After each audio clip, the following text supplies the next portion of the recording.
We are Schooner and Hopp, and we're back here with another beer review. Today we're sitting with the Kosciuszko Pale Ale. This is the only beer the brewery does, but they are associated with the Lions Group. So, you know, that's a pretty big... What does that mean, Corey? Pretty big brand to be represented. They own 4X. There you go. They own Little Creatures, and I guess a few others. So, But anyway, off that tangent, Kosciuszko. It's a mountain, and it's also a beer. I think it's actually called Spirit of Kosciuszko. The Spirit of Kosciuszko. which is funny because it's a beer Yeah, and not a spirit at all. that's misleading. Yes. I feel misled. Yep, that's it. Review's done. Alright, so I guess initially you kind of met with a malty taste. It says that there's a fruity taste, but for me it's barely noticeable. There's a fruity taste. yeah. Like it's like a taster.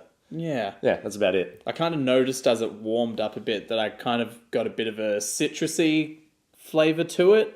Couldn't really definitely say that it is a citrusy flavour. Yeah, it's just like it's there. And it's also like it's at the end of the beer, which is something that we maybe haven't experienced too much on this show. It opens up like a lager. Yeah, it really tastes like the love child of a lager and a pale ale. Yeah. It is titled Australian Pale Ale, and we haven't really had many things titled Australian Pale Ale. No, yeah. So it's very reminiscent of just an Australian lager. It's got a nice malty taste. Well, I don't find a lot of Australian lagers to have a nice malty taste, but this does. No, I don't find a lot of Australian lagers to have a lot of taste. No, they don't. This does. This gives me a nice little bit of bitterness. Bitterness. And like I said, barely noticeable. Yeah. Fruity flavour at the end. I'm just gonna lump this in as a bridging beer for people wanting to try something else. We're finding that actually with a lot of Australian pales or a lot of Australian brewed pales, even though they're not like we said, they're not referred to as Australian pale ales. But we're finding that with a lot of them, they're bridging beers. I think it could also be... But I think that's the Australian industry. I think it is the Australian industry. Bridging period at the moment where it's like, hey, we want to do craft beers, but we also want people to drink them. So we can't do anything crazy.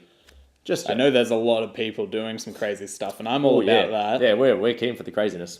I love it. We just haven't gotten there on the show, apparently. Give us the stuff that tastes like fruit juice any day. Mm-hmm. I'm all about it. Yep. But yeah, there's definitely a lot of people that haven't kind of clued on to the fact that craft beer can be something that doesn't taste just like a beer you've had before. Yeah. My notes on this one, it doesn't do anything brilliant, but it doesn't do anything bad either. It's just like a lot of Aussie craft beers, like we were saying. It just does its job, and that's about it.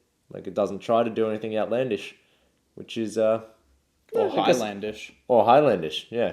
Because it's up high in the hills. Yep. Ha. Yeah, well, that was... Look. Pause for laughter, that's what that was. We didn't know who was doing it. Yeah, look. Let me take the page on this discussion. Turn this page. Alrighty. So I remember trying this beer quite a while ago, and upon reflection, I realised that it was a time when I was bridging into other beers, and my fondness of what I remember it being really made me eager to bring it on here just to revisit it. Yep. And look, on trying it again, nothing stands out about it. But since trying it and now, I've tried a lot of new stuff. I've figured out the kind of beers that I like and what I like out of those, specifically kind of those bigger, hoppier, bitter notes. Yeah, and they're not really in this. No, this doesn't offer that at all. But the beers that I was probably drinking around this time would have been, say, Tooheys Extra Dry. Or... That's where I was at, man. 18 years old, Tooheys Extra Dry. Then you develop taste and you move to Great Northern. If you're this guy. if you're this guy right here. Yeah. No. It's still very nice. It's refreshing. I'll give it that. I would say don't let it get warm.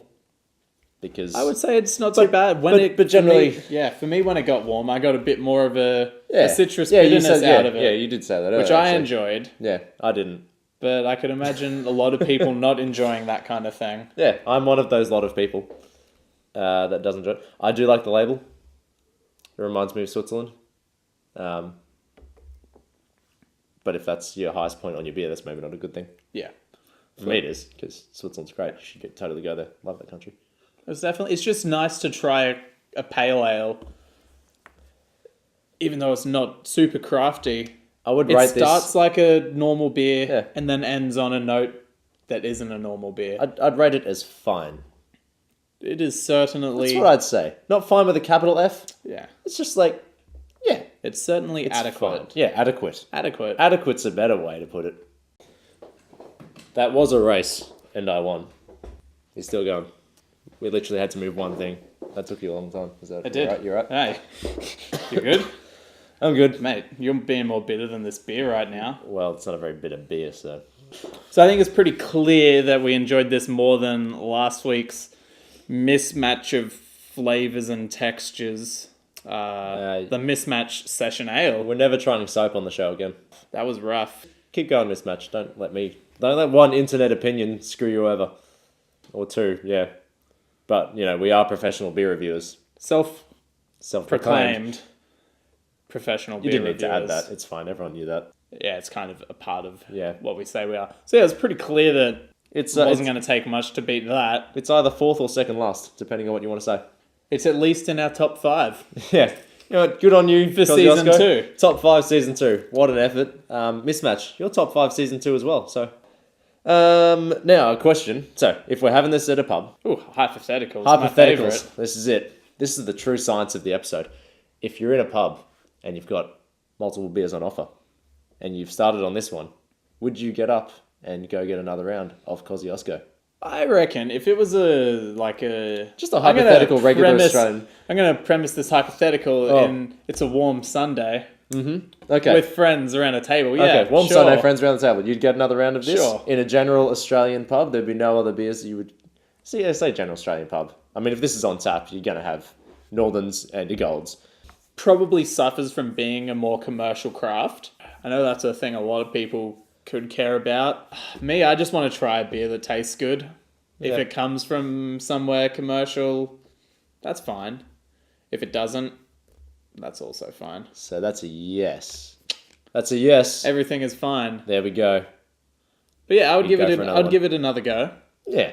Well, I mean, I've tried it before. I've been in that This is This- your other go. this hypothetical of real. being a warm Sunday. I've been there, and I've had this Yeah, and as a session. It's currently a cold Monday. Thank God we have redhead lights keeping us Oh, warm. it's toasty in here now, eh? It's nice. It's nice. Wish you were here. Maybe, depending on who you are. I don't know. It's almost as nice as Porter's Plainlands donating us these here beers. I'm impressed by that. Yeah. Half this show is just me being impressed with you at the moment. We've been Schooner and Hopp. Hypothetical dink? Proverbial dink. Actual dink. Oh. Cheers.